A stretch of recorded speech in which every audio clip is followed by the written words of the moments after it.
네, 성남중원구 국회의원 이수진입니다. 장관님, 네, 그 기초연금은 모든 노인들에게 드리는 게 아니죠? 소득 하위 70% 70%. 예, 노인께 그렇습니다. 드리는 거고, 우리나라가 OECD 평균 노인 빈곤율이 매우 높지 않습니까? 네, 가장 높습니다. 예, 그래서 모든 정책과 대책이 실제로 현장을 기반으로 해서 빈곤한 노인들에게 어떻게 좀 더 그 정부가 책임을 질 것인가, 그거에 대해서 좀 유념해서 정책을 네. 설계해야겠죠? 네, 목적에 맞게 설계하겠습니다. 자, 국민연금법에 명문화된 지급보장 책임을 지키기 위해서는 국민연금에 대해서 현재 선제적 국고 투입으로 수익을 추가로 창출하고 그렇게 되면 미래의 적자를 줄일 것이다. 이제 이런 좀 평가와 판단들이 있습니다. 근데 그렇게 하지 않고 책임을 미루다가 적자를 줄일 기회를 놓치고 미래 세대에게 더 큰 책임을 떠넘길 것인지 이제 결정해야 되는 타이밍이라고 저는 생각합니다. 선제적 국고 투입 논리 간단합니다. 현재 시점에서 기금에 대한 국고 투입은 수익률 평균 5.5예요. 거기에다가 물가 상승률의 2.5%의 격차, 즉 3%만큼의 재정 확대 승수 효과가 있습니다. 복지부 장관님, 2025년 기준 공무원연금, 군인연금 적자 보전 국고 지원이 약 11조 원입니다. 네. 올해 국민연금 국고 지원액은 얼마입니까? 1조 한 224억 원. 네, 매우 작죠. 자, 국민연금에 대한 선제적인 국고 투입 확대가 저는 미래의 적자를 최소화하는 방안이라고 생각하는데 어떻게 보십니까? 국가 책임을 강화한다는 차원에서는 확대할 필요성에 대해서는 공감을 합니다. 근데 다만 현재 지금 기금의 규모나 재정의 여력을 좀 고려할 필요가 있다고 생각을 합니다. 네, 근데 현재 국민연금 제도가 미래 세대에게 부담을 떠넘기고 있는 것에 대해서 좀 말씀을 드리겠습니다. 대표적으로 군복무와 출산 크레딧에 그 확대한 건 잘한 정책이고 저희 복지에서 최근에 법안도 통과시켰고 네. 국민들 만족도도 매우 높습니다. 다만 이게 사유 발생 시점이 아니라 연금 수령 시점에 지원하는 방식이 문제입니다. 복지부랑 기획예산처 우리 차관님 같이 들으세요. 크레딧 연금보험료 지원을 발생 시점 지원으로 바꿔야 됩니다. 이에 대해서 복지부랑 기획예산처 입장 무엇입니까?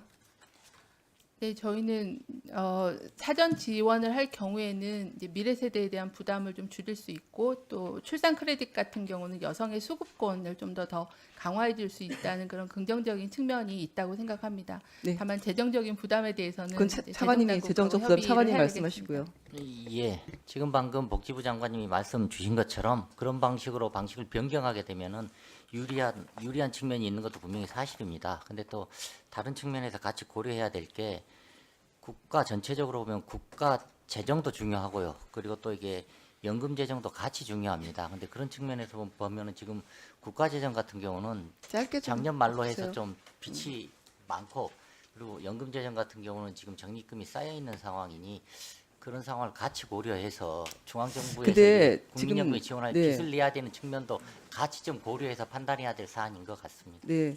그런데 이제 현재 출산 크레딧 재정 지원 비율도 보면은 국고가 30%밖에 지원 안 하고요. 기금이 70%입니다. 이게 국가가 정책적 판단을 하는 건데 이 기금 가입자의 부담으로 하는 것은 저는 맞지 않다라고 생각하고요. 이 부분은 100% 국고로 지원을 해야 되고요. 이거에 대해서도 그 보건복지부랑 기획예산처 입장에 대해서도 마지막에 답을 좀 주세요. 그리고 국민연금공단 관리 운영비 중에 국고 지원이 2010년 이후 현재까지 매년 100억 원만 지원을 하고 있는데요. 2026년 6,173억 원의 1.6%입니다. 국민연금공단은 기금을 운영하는 기능에 더해서 국가가 요청하는 여러 공적 기능을 함께 가지고 있습니다. 그 우리 기획예산처 차관님, 예. 이 공단 운영비 지원은 예. 고정액이 아니라 적정 비율을 국고가 지원해야 된다라고 저는 생각합니다. 연금공단 관리 운영비 30% 정도는 최소한 지원해야 되지 않을까라고 저는 판단하는데 어떻게 생각하십니까? 의원님이 말씀 주신 것처럼 국가 책임을 강화한다는 측면에서는 그렇게 생각하실 수도 있습니다. 근데 또 국가 책임을 강화하는 방법이 예를 들면은 나중에 이렇게 급여에 대해서 이렇게 국가가 보전하는 것을 명문화하고 그리고 그 나머지 이제 꼭 국민연금에 가입하셔야 되는데 가입하지 못하고 계신 국민들에게 뭔가 보험료 지원을 해주는 그런 방법도 국가가 적극적으로 이렇게 연금 재정에 대해서 책임을 지는 방법이라고 생각합니다. 그래서 여러 가지 것을 고려하면은 연금공단 의원님이 운영 제기해 관리비. 주신 것도 방법인데 일단은 일단 국가 책임을 명문화하고 어려운 계층에 대한 보험료 지원하는 게 조금 더 우선이 아닌가 그렇게 생각합니다. 예, 추가 1분 드리겠습니다. 질은 따로 안 하겠습니다. 예, 이분 추가 1분 부탁드립니다. 드리겠습니다. 2분 부탁드립니다. 네. 아, 예.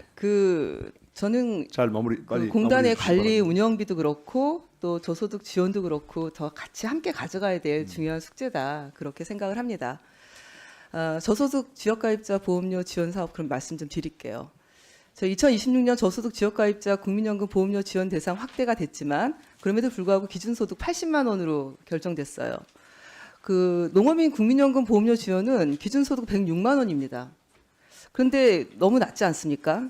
이 지역가입자 신규 그 자격 신규 취득 시 80만 원 미만으로 이거 소득을 신고할 유인이 생기는 거예요. 이렇게 되면 그럼 국민연금 급여를 산정하는 A값 하락의 우려도 있습니다. 전체적으로 안 좋아요.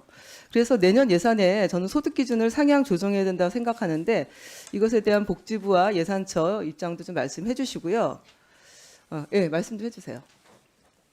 네, 저소득 측 보험료 지원 대상을 확대하는 거에는 저희는 필요하다고 생각을 합니다. 이제 다만 재정적인 그런 부분들을 판단을 해야 돼서 재정당국하고 좀 긴밀하게 협의하겠습니다. 예, 지금 방금 복지부 장관님 말씀을 주신 것처럼 사실 뭐 국가에서 이렇게 가입하기 어려운 분들에 대해서 충분하게 지원을 드리는 게 맞는 정책 방향이고요. 다만 이게 뭐 의원님께서 아시는 것처럼 25년 대비 지금 26년에 상당히 큰 폭으로 확대하지 않았습니까? 그래서 이게 사업이 진행되는 경과를 보고 이렇게 판단하는 것도 방법인 것 같습니다. 알겠습니다. 예. 알겠습니다. 또 필요한가요? 위원님들 양해해 주시면은 추가 1분 예 드리도록 하겠습니다.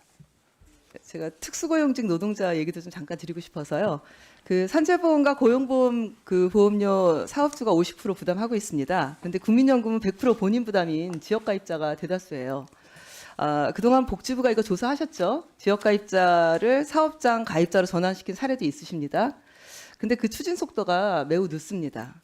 지금 산재보험처럼 노무 제공자 개념을 사용하게 되면 특고 노동자를 사업장 가입자로 적용하는데 큰 어려움이 없을 것으로 판단됩니다. 특수고용직 노동자 국민연금 사업장 가입을 위해서 보다 좀 적극적이고 빠른 사업 추진 계획 수립해서 보고 좀 해주시고요. 마침 우리 노동부 장관님도 나와 계시니까 그 수년에 걸쳐서 노동부가 해왔던 그 사례들 우리 보건복지부랑 공유해서 이건 역시 다른 사대보험 안에서 차별적으로 적용되지 않도록 하는데 같이 협업을 좀 해주셨으면 좋겠습니다. 장관님, 네, 두 분. 네, 고용부하고 협의하도록 하겠습니다. 근데 다만 그 의원님 아시다시피 그 특고 종사자들이 현재는 지역가입자로 가입이 되어 있고 또 저소득층 지역가입자에 대한 보험료 지원 사업 등 다양한 지원 사업을 진행을 하고 있는 그런 상황입니다. 그래서 어떤 방식으로 그 확대를 할 건지에 대해서는 좀 노동부하고 협의를 하고 방안을 좀 검토하겠습니다.